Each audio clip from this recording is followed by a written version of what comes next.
কি গরম পড়ছে।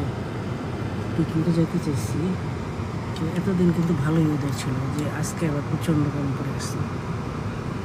এসি তো ঠান্ডা হচ্ছে না, এত গরম পড়তেছে।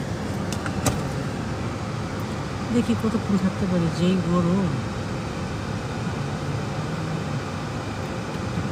পিকনিক সবসময় সব পিকনিকে ইনভাইট পাই, তো বেশি গরমের জন্য ডিসির পিকনিকটা যেতে পারিনি। দুঃখিত, আমার অসুস্থ ছিল।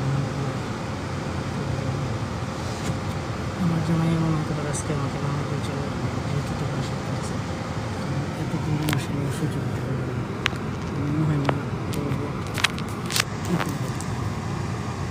মনে হয় না তো বেশিক্ষণ থাকবে, অসুস্থ হয়ে যায় গরমগুলো।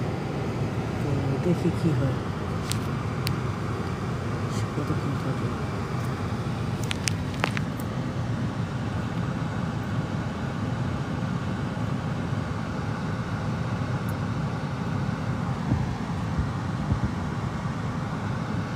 পাখি খাচ্ছে, পাখি খাচ্ছে।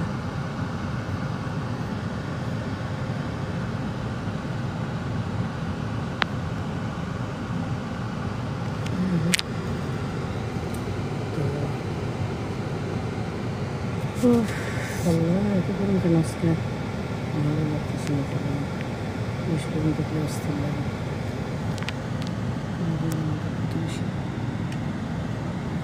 যাচ্ছে বাইরে, কি ব্যাপার, আরেকজন আসেই না।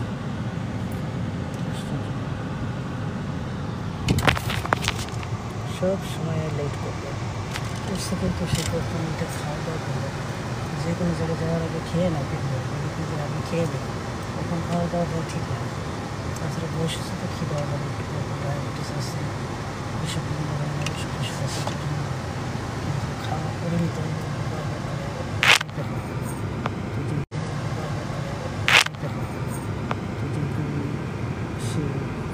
ধৈর্যশীলটা একটু এটা কমে গেছে, ধৈর্যশীলতা যেটা বলে মানুষের যে থাকে ধৈর্যশীলতা, এটা তার দোষ নেই, এটা বয়সের সাথে সাথে প্রত্যেকেরই কিন্তু কমে যায়, কারণ এটা বাড়ে না, ধৈর্যশীল কেউ হয় না।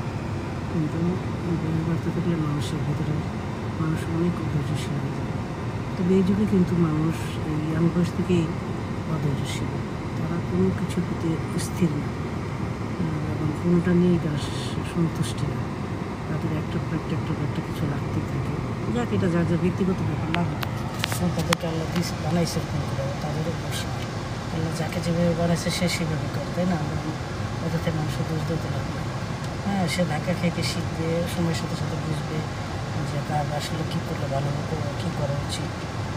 তো এই আর কি। আরে মশাই বের হন, প্রত্যেক দিন তার জন্য এরকম বিষয়টা মনে